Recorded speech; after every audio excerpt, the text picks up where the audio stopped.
Shalom, shalom. Et nous revoilà à Raconte-leur sur Merveille de Dieu TV. Si vous nous prenez pour la première fois en marche, sachez que je me nomme Queen Esther et Queen Esther, je suis la passionnée de Jésus-Christ. Abonnez-vous, likez, mais ne passez pas sans nous laisser un petit commentaire. Cela va nous encourager et nous aider à propager la bonne nouvelle de Christ, la solution du monde. Shalom mon frère. Bonjour. Bienvenue à Raconte-leur. Présentez-vous s'il vous plaît. Merci King Esther. Je m'appelle Ouattara Sidi. Oui. Je viens du nord de la Côte d'Ivoire. Ah d'accord. Voilà. D'accord. Ben, dites-moi, par quoi on vous reconnaissait à Abidjan, dans la capitale de la Côte d'Ivoire? Quelle était votre identité? Bon, voilà, merci. Notre identité d'abord, puis notre plaisir à ce moment-là, c'était la bagarre. Ah d'accord. C'était la bagarre partout ici en Côte d'Ivoire. À Makourani Mambo, Très Civil, Komassi, Janik Ba. Je note que ce sont des quartiers Des d'Abidjan. quartiers d'Abidjan, Katia Apollo, jusqu'à même venir à Tchoukoubé. Alors, donc, pour ce qu'on concerne, c'était la bagarre, comme je l'ai dit. On lançait des défis comme ça pour la bagarre. Une fois qu'on attend qu'il y a quelqu'un d'autre qui règne dans un quartier, alors nous, on allait là-bas, on s'est débarqué en même temps pour nous faire valoir. Attendez. Voilà. Attendez. Est-ce que vous pourriez décrire comment est-ce qu'on peut aller de quartier en quartier pour se bagarrer? Pourriez-vous nous décrire comment ça s'est passé?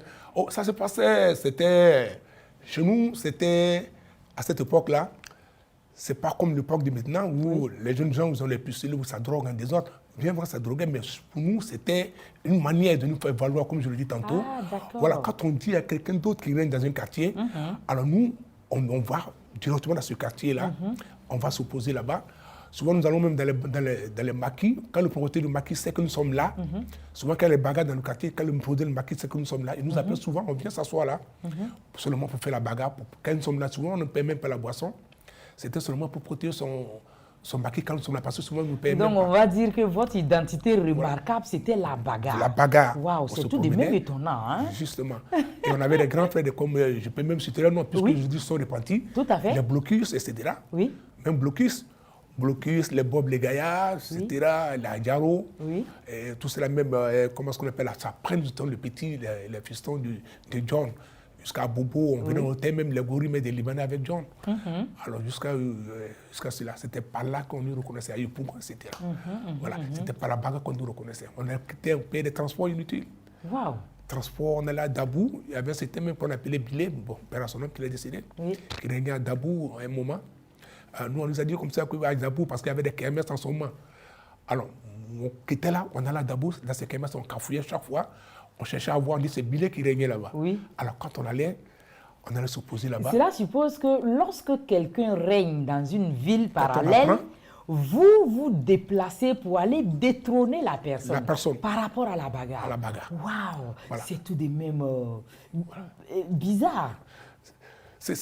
Bon, je peux dire comme ça que c'était bizarre, mais c'était bizarre parce que nous étions habitués par quelque chose. Tout à fait. Voilà, un mauvais esprit, on dira. Justement, quelqu'un ne peut pas s'asseoir comme ça, c'est le même matin. Tout à fait. Et prendre de ça. Et puis, cet argent, on l'a gagné facilement. Ouais. Mais dites-moi, mon frère Sidi, lorsque vous passiez votre temps à vous bagarrer, quelle était l'atmosphère dans votre cellule familiale? Oh, mais la famille d'abord, elle craignait pour nous. Parce qu'on peut faire un mois, 2 mois, nous ne sommes même pas à la maison. Nous ne sommes pas à la maison, on se balade. Souvent, on dormait chez les amis. Souvent, comme je l'ai dit, on voyageait souvent, on est là. Et puis bon, il y avait des boîtes de nuit. Au plateau, il y a une boîte de nuit, mais qui a pris un moment, c'était Magicus. Alors, Magicus, en ce moment, on allait chaque fois dans Magicus et 13 villes dans les Janik Bar. Bon, c'est-à-dire que 24 heures sur 24 heures, si on a dormi, peut-être que c'est quelques heures. Peut-être en train de dormir, on te réveille, on dit, bon, il y a un groupe qui a télé, tu es parti. Wow. Alors, c'était difficile pour nous-mêmes de venir à la maison. Alors, donc, c'est comme ça qu'on s'est Est-ce que les parents ne s'inquiétaient pas pour Mais c'était vous plus que lorsque vous vous absentez pendant peut-être 2 mois, 1 mois, les parents ne vous recherchaient pas? Si, mais c'était plus qu'une inquiétude. Imaginez-vous que vous mettez votre enfant au monde, bon, puis vous ne le voyez pas pendant un moment, mais vous savez qu'il est là. Mais quand il vient souvent, vous voyez ce fardeau-là, souvent la tête, on nous dit, pourquoi les cicatrices là? Ah oui, parce qu'en ce moment voilà. aussi, vous preniez des coups. Hein? Voilà, pour chaque fois. C'est clair. Voilà, donc, soit vous êtes vainqueur, soit vous êtes vaincu. Justement. Ouais. Alors, puis c'était pas en ce temps-là aussi, c'était pas des. Il y a souvent fait des bagarres de groupe, mais souvent, comme je dis, on s'est lancé des défis. Quand tu lances un défi avec quelqu'un, vous vous placez. C'était pas avec des poignards, non, c'était avec des. Comment est-ce qu'on appelle les muscles, les muscles, voilà. Et puis les techniques, en ce moment aussi, on pratiquait aussi des arts martiaux. Oui. Moi, comme ça, j'ai fait la boxe avec Ton Jules. Ton Jules, c'est un ancien boxeur. Oui. J'ai pratiqué les arts martiaux et je joue au football aussi. Ah, d'accord. Voilà. Alors, donc, quand on lance les défis, on peut même, comment est-ce qu'on appelle, planifier un rendez-vous où on se croise quelque part, on se place, on se bat là. Wow. Avec des blessures un peu partout. J'ai encore des traces de ce sur moi. Mais le diable est tout de même méchant. Voilà, c'est super. Parce que la bagarre, on doit la fuir. Voilà. Et moi, je constate ici que pour vous, la bagarre était un plaisir. C'est étonnant tout de même. Mais avec ça, on avait des copines avec ça. Wow. Mais quand tu sais, c'est que tu règnes. Alors, donc, à ce moment, on avait, vous savez, on avait aussi des filles dans nos groupes. Mais dis donc. Il y avait des filles dans nos groupes. D'accord. Mon frère Sidi, pendant que vous passiez votre temps à vous bagarrer dans la ville d'Abidjan, qu'est-ce qui s'est passé dans votre cellule familiale? Vraiment, il y avait une tragédie, comme je vous l'avais dit, qui s'est passée dans ma famille. Mon père, qui ne connaissait pas le Seigneur, ni ma mère, qui étaient dans le fétichisme, qui ne connaissaient même pas le Seigneur. Alors, un matin comme ça, mon père et ma mère, chaque fois, se bagarraient. Bon, mon père a laissé la maison une fois parce que la cour nous appartenait. Il a laissé la maison, il est parti de son côté. Et il a même marié la camarade de ma mère. Mais nous étions toujours avec notre maman. Alors nous revenons chaque fois à la maison, je repartais. Alors c'est un jour comme ça, de mon dernier petit frère qui s'est levé. En ce moment, c'est les aboutis qui vendaient les cafés sur la table. Alors le petit, il allait acheter du pain. Il a acheté du pain et ma mère n'était pas là, elle avait voyagé. Alors il était arrêté. Tout d'un coup, on voit mon petit frère qui est renversé, on dirait que quelqu'un l'a fauché. Un enfant de 12 ans. Hein. Il est tombé, les gens le nettoyaient, on dit, mais toi, comment tu peux t'arrêter puis tu tombes seul comme ça? Il allait à la maison. Bon, en ce moment, moi, je sentais me balader là-bas. Alors, je viens demain, je viens trouver, on dit, ah, ton petit frère, hier, il est tombé, mais ta petite soeur, elle a essuyé. Mais là, c'est devenu, en tout cas, ton petit frère ne peut pas parler ni rien. On a appelé ma mère, parce qu'elle était à la Niama. Elle est venue. On amène l'enfant à l'hôpital et il décède. Alors, il décède vraiment comme dans des conditions vraiment bizarres. Voilà, bizarres. Il saignait un peu partout. Alors, bon, donc, quelqu'un qui est tombé, qui saigne du nez, qui saigne de la bouche, qui est transformé en même temps. On n'a même pas compris. On dit, mais qu'est-ce qui se passe? Alors, pendant que mon père est parti, et les parents de mon père sont venus chez moi à la maison, qu'on dit à ma mère de laisser la cour. Ma mère a dit non, elle ne peut pas laisser la cour, elle ne peut pas quitter la maison puisque elle est ici, ses enfants sont là. Elle ne peut pas laisser la maison. Alors ils ont dit d'accord, comme tu ne peux pas laisser là, à cause de tes enfants, tu es là. Elles ont dit d'accord, mais ma mère n'a pas pris ça au sérieux. Elles sont parties. C'est après ça, un mois plus tard, que mon petit frère est décédé. Alors ma mère, pendant ce temps, elle n'a pas compris ce qu'ils ont dit. Parce que quand quelqu'un veut te parler pour te dire laisse la maison, tu dis non, c'est à cause de ça là, je suis là. Et si ça, je n'ai plus là, il pense bien que tu vas quitter. Tout à fait. Alors, donc, elle n'est pas quittée, elle était là. J'avais mon grand frère, l'aîné, qui travaillait avec les Italiens, c'est un couturier, qui voyageait souvent. Alors, nous, devant notre cours, on avait un baby-foot, on avait l'habitude de jouer. On joue souvent, ça joue jusqu'à 1h du matin, 2h en ce moment, à Biguin, terme Coqueline. Alors, on a fini le jour bébé, 20h, on vient à la maison, on se couche. Mon grand frère, il tombe malade maintenant sur le coup. Quelqu'un qui joue au bébé, tout ça, nous. Il tombe malade. Et là, il ne nous reconnaît plus. Il fait ses besoins sur lui, etc. Wow. Et il ne nous reconnaît même plus. Et là, on a ramené en même temps à l'hôpital au sud de Treichville. C'est ça. On amène à Treichville, on fait les examens, on ne voit même pas de maladie, il ne nous reconnaît pas, il ne parle pas, il ne fait rien, il assure comme ça. Ils ont même pris les aiguilles, ils ont fait des tests, bon, tout le monde ne voit rien. Alors, quand on l'a envoyé dans une salle, à notre retour, on trouve que mon grand frère aussi, il est décédé. Aussi? Ouais, il est décédé. Quelle tragédie. Alors, il décède, on dirait quelqu'un qui a fait un accident. Ouais. On dirait qu'il est décédé, ça fait 3 jours ou une semaine. Il était décomposé. Mon Dieu. Du matin au soir, il est décomposé. Et il saigne partout. On ne peut même plus le reconnaître. D'accord. Alors, c'était tellement dur. Même le gardien même de la mort, il dit, mais lui, depuis il est là, il n'a jamais vu ça. Alors, de là, ses patrons sont venus, on a appelé tout le quartier, parce qu'en ce moment, il n'y a pas de téléphone cellulaire. On a appelé au quartier, on dit, on a envoyé son corps là, avec les choses. Bon, pour finir, ils ont appelé pour dire qu'on ne peut pas l'amener parce que son corps là, on ne peut pas l'envoyer là parce qu'on ne le reconnaît même plus. Et puis c'est parce que chez nous, dans ma famille, on avait les sous-sixième doigts où c'est par là qu'on a reconnu. Voilà. Et puis il avait une bague. Oui, c'est oui. par ça qu'on a reconnu à la mort parce qu'il était décomposé. Du matin au soir. Alors, les architectes des chassés, c'est des chasseurs, 5 chassés, c'est l'ancien Unomi. Les gens sont venus à la maison pour dire qu'on ne peut pas mêler son corps. Et mon grand frère était enterré ici à Oulinsville. Alors, pendant ce temps, ma mère encore, elle était encore dans la maison. Elle n'est pas cherchée à réfléchir, elle n'est pas cherchée à penser pour savoir ce qui se passe. Ça, elle avait réfléchi pour penser au moins pour dire ce que mes beaux ont dit, pour dire de quitter la maison. Et puis j'ai dit, ce sont mes enfants qui sont là. Ben, elle ne peut pas comprendre. Elle ne peut pas comprendre cela. Mais elle était toujours, ça faisait 2. Alors, j'avais mon grand frère que je suivais. Parce que moi, je suis le 3e fils à ma mère. D'accord. Alors, le grand frère que je suivais, alors, chaque fois, on jouait au Maracana ensemble. Bon, moi, c'est difficile qu'il venait, mais chaque fois, on jouait au Maracana ensemble. Et un jour, il avait une hernie interne. L'hernie interne, on peut l'opérer ce matin. Tout à fait. D'ici 1 heure du temps, 2 heures, tu peux retourner à la maison.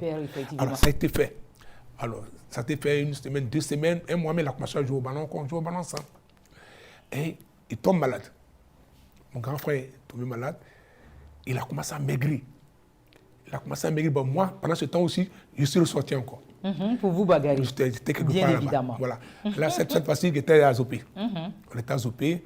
On allait là-bas se bagarrer, boire, dire n'importe quoi.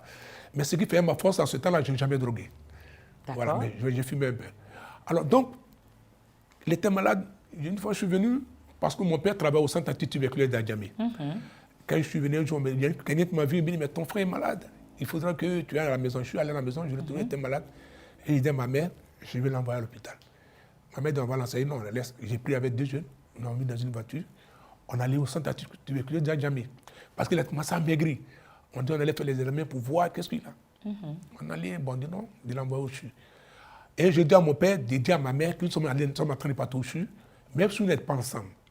Et nous, on emprunte un taxi, on amène mon grand frère au CHU de Treichville, pardon, Cocody. On va à Cocody. Pendant ce temps, j'avais dit à mon père de dire à ma mère de venir au CHU me trouver là-bas. J'attends de 17h jusqu'à 22h. Je ne vois pas ma mère. Et mon grand frère couché sur le lit. Bon, moi, je suis sorti au hall du CHU de Cocody, là. C'est ça. Je suis à l'attendre. Je ne vois personne ne vient. Alors, moi, je me suis retourné maintenant. Je retourne pour aller dire au médecin pour dire que je vais aller à la maison chercher ma mère pour revenir. C'est ça. Je trouve mon frère le plus sur le lit que je l'ai laissé. Et les autres malades qui étaient à côté de lui, mais on te cherche partout, on ne te voit pas. Mais ton frère n'est pas là. Qu'est-ce qui on s'est a envoyé passé? à Treichville. Oui. Parce que Ce sont des quartiers d'Abidjan, Treichville, Voilà. Adjamé. Qui l'ont envoyé à Treichville, à l'hôpital de Treichville. Alors moi, j'emprunte un taxi, je viens à Tchoukoubé. Il dit à ma mère, il dit, mais j'ai envoyé mon père, il dit de venir suivre mon frère. Elle dit, mais il n'est pas arrivé ici. Alors, elle et moi, on emprunte un taxi, on revient à Cocody, on dit ton frère à Treichville, on est reparti à Treichville, on cherche mon frère, on a cherché, pour finir, on l'a retrouvé dans une salle sombre. Alors, dans cette salle-là, il faut être, si on t'amène là-bas, c'est que toi, maintenant, même plus de vie. Hein. Ah bon? Là, ce n'est plus la peine. C'est-à-dire que quelque part, on t'a jeté. Et qu'est-ce qui s'est passé? Alors, donc, comme ça, on demande au médecin, il nous pose la question, est-ce que vous pouvez rentrer dans cette salle-là?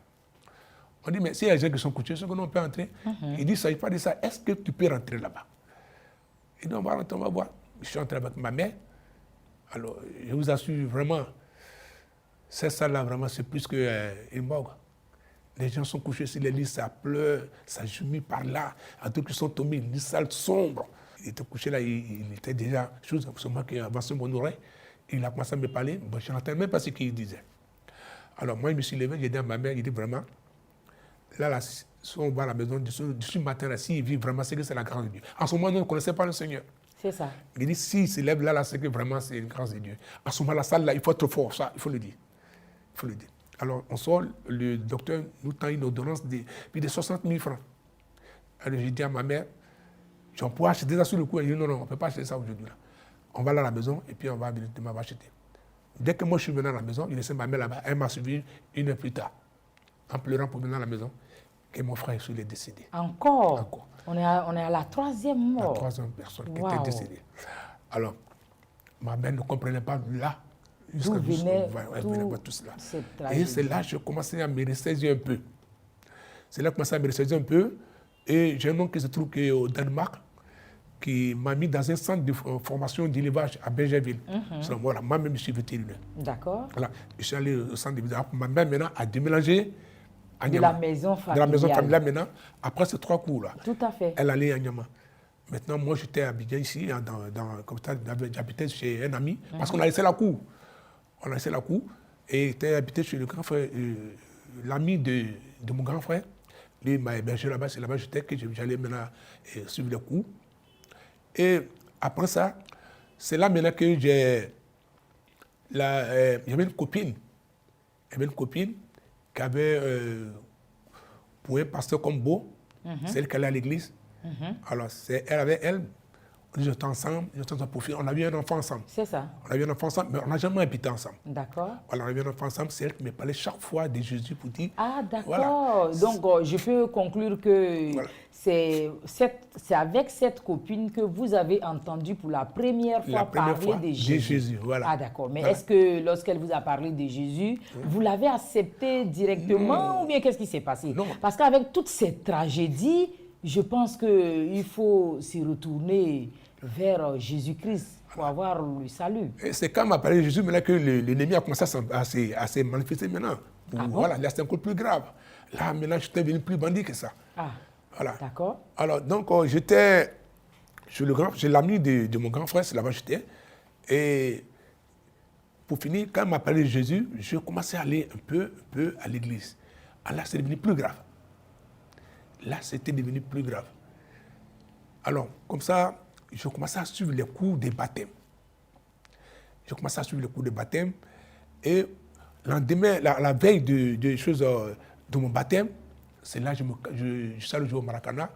Et après le Maracana, on s'est bagarré quelque part et je me suis cassé le pouce. Et là, j'ai porté un protège.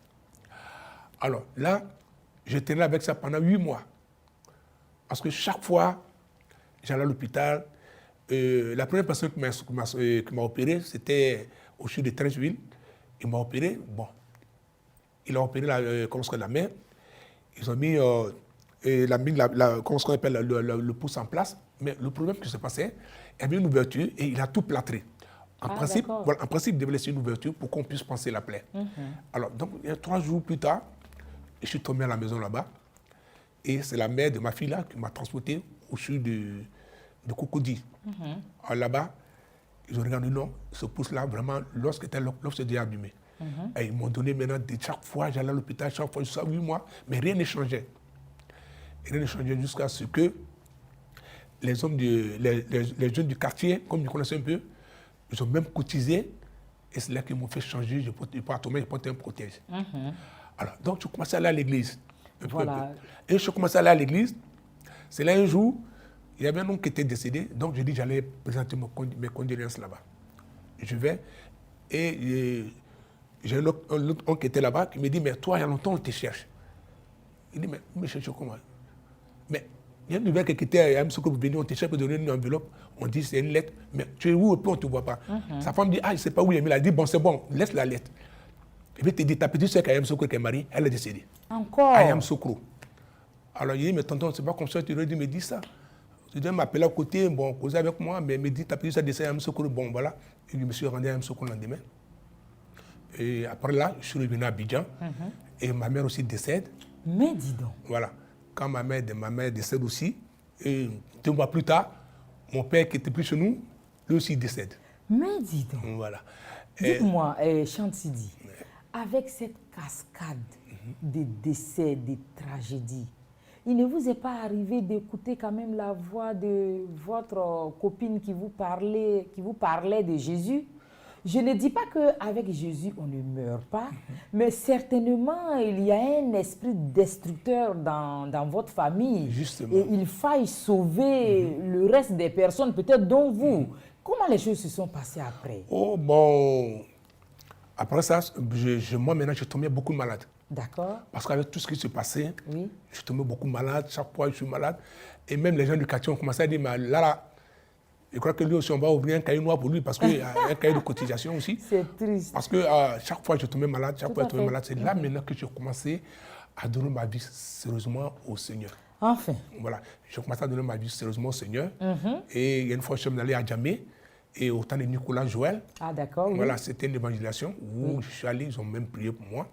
Prié, on dit tous ceux qui voulaient se donner au Christ. Bon, monsieur, il est ma mère.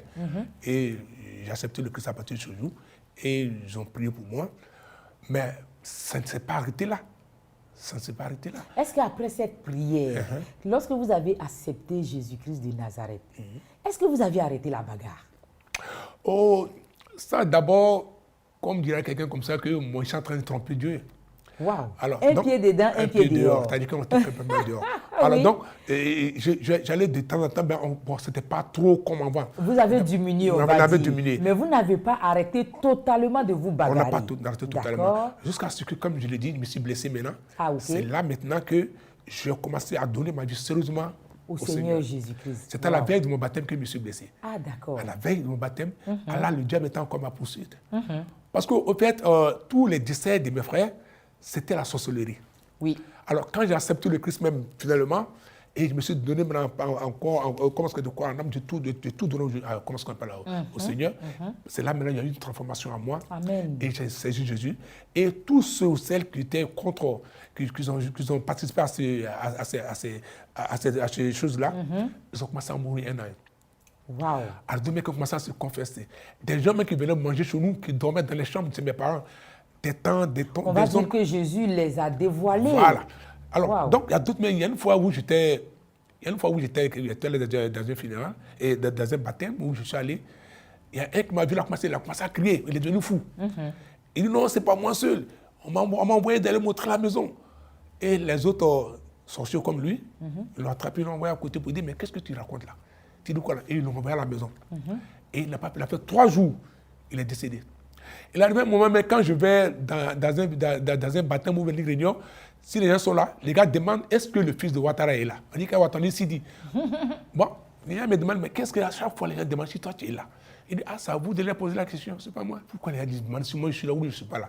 Demandez, vont me dire le pourquoi. Attendez, mon frère Sidi, si je veux bien comprendre, la sorcellerie étant aux trousses de votre famille, Justement. on attendait aussi votre mort en réalité. Justement. C'est pourquoi les gens s'étonnaient que vous soyez encore en vie. Voilà, C'est bien justement. ça? C'est bien ça. Waouh. Et après cela, il y a eu des tantes qui nous donnaient à la maison. Ces tantes ont commencé à mourir. Il y a d'autres mecs qui sont tombés malades, qui ont eu la bouche tranchée, qui sont venus se confesser. En ce moment que j'avais accepté Jésus. Amen. Voilà, donc chaque fois qu'ils tombaient malades, mais je me relevais chaque fois. On dira que Jésus est le protecteur Justement. par excellence. Voilà. Alors je vous assure que tous ces gens-là sont tous partis un à un. Ils sont tous morts. Et il y a d'autres qui sont venus fous. Il y a d'autres qui sont venus confesser de leur propre bouche. Ouais. C'est pas moi seul, nous étions beaucoup, la tante ça là qui fait ça, et tous sont tous, il y a d'autres qui sont devenus fous. Alors, donc, jusqu'à aujourd'hui, j'ai accepté le Seigneur. Dites-moi, votre copine, vous êtes toujours avec elle ou bien vous m'aviez dit que vous avez eu un enfant avec Non, elle? je n'ai pas eu un enfant avec elle, c'est ma femme. Alléluia. Depuis notre jeunesse jusqu'à aujourd'hui, je suis marié Wow, depuis mais ça, 99. j'en suis ravie parce que c'est elle qui vous a apporté Voilà. la bonne nouvelle de Christ Le Seigneur. et vous êtes resté avec Voilà. elle jusqu'à ce que vous vous mariez avec elle. Le Seigneur m'a donné une bonne Wow, femme, une j'ai belle dit femme. bonjour à votre épouse Voilà, en une belle passant. femme. Une belle femme, Amen. jolie, charmante, intelligente. Et puis, ce qui est intéressant, elle est beaucoup gentille. Elle aime son affaire de Jésus. Elle là. a été le Son affaire de canal Jésus, par là, lequel là, le Seigneur voilà. est passé pour vous Voilà, attraper. et le Seigneur a fait aujourd'hui, il y a 5 Amen. filles. Amen. Il y a 5 filles. 5 filles. Voilà, 5 filles, 5 Quelle grandes filles. grâce. Voilà, 5 filles. Wow. Je suis grand-père des 2 petits-fils. Alléluia. Voilà, je suis grand-père des petits-fils. Mais ce que je voudrais vous demander, suite à ce témoignage-là, quel conseil vous pouvez laisser à la jeunesse d'aujourd'hui? Ces jeunes d'aujourd'hui, il y a un jeune qui me disait comme ça que notre temps, c'est un temps mécanique. Et le temps aujourd'hui, c'est un temps électronique. Waouh. Alors, donc, c'est ce qu'il me disait. Il dit, ben, notre temps est chose mécanique, là. On a fait beaucoup de choses, mais c'est différent avec ce qui se passe aujourd'hui. Tout à fait.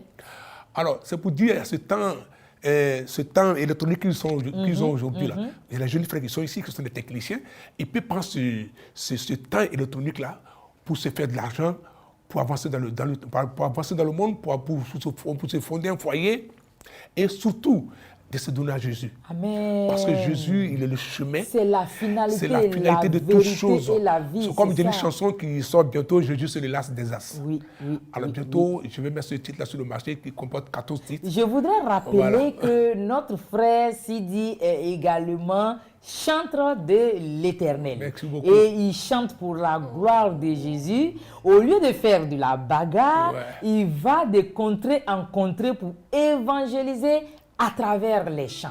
C'est bien ça. Voilà, bien ça. Alléluia. Et le Seigneur a permis que je voyage un peu partout. Amen. Je suis allé au Kenya, je suis allé au Botswana. Amen. On m'invite parce que voilà, donc je dis vraiment à ce Jésus-là, aujourd'hui, je tiens à dire à quelqu'un, si tu ne connais pas Jésus, il faut l'essayer, tu vas voir. Amen. Et Jésus, lui, on n'essaie pas. Une fois que tu as pu l'attraper, oui, il ne va jamais t'abandonner. Il vous a transformé. Voilà, il m'a de transformé. bagarreur, on dira que vous êtes devenu un chanteur évangéliste. Voilà. Dans la mesure où, à travers vos chants, Merci. vous arrivez à annoncer la bonne nouvelle aux uns et aux autres. Voilà, c'est vraiment merveilleux d'accepter Jésus-Christ de Nazareth. Vous savez, ici à Raconte-leur, lorsque nous recevons un chantre, nous ne le laissons pas partir sans qu'il ne nous fasse un a cappella. Alors, je souhaiterais que vous nous fassiez un a cappella pour nous permettre de louer le Seigneur ensemble. Nebena kedi, nite negasola, nebena kedi. Nebena kedi le sangolo matigi, nite negabona, nedo bena kedi. Nite kokola okotogo te diade. Nite komina okotogo te nyarabo. Nebidarila ngiye sabari. Dibe koko kela dunuyana. Kanangina neko. Amen. Alléluia. On va vous demander de nous traduire quand même ces chants-là. chants. Ce chant dit comme ça, Seigneur, qu'est-ce que je vais devenir sans toi? Vraiment. Si tu n'es pas dans mes affaires, qu'est-ce que je vais devenir? Et je te demande pardon. Quel que soit ce que tu fais dans ce monde, Seigneur, ne m'oublie pas. Amen. Si tu partages de l'argent, ne m'oublie pas. Si tu partages la santé, ne m'oublie pas. Amen. Si tu partages la joie, Seigneur, ne m'oublie pas que je suis là aussi. Mais si tu partages tout ce que tu veux. Effectivement. Alléluia. Qu'est-ce que nous allons devenir sans le Seigneur Jésus? Vous voyez, je vous le dis toujours, une vie éprouvée est une histoire à raconter. Une histoire racontée, c'est une vie impactée. Dieu vous bénisse. Vous avez été éprouvé. Vous avez une histoire à raconter. Vous voulez passer à Raconte-leur pour impacter une vie. Contactez-nous au 07 08 83 43 43. Shalom.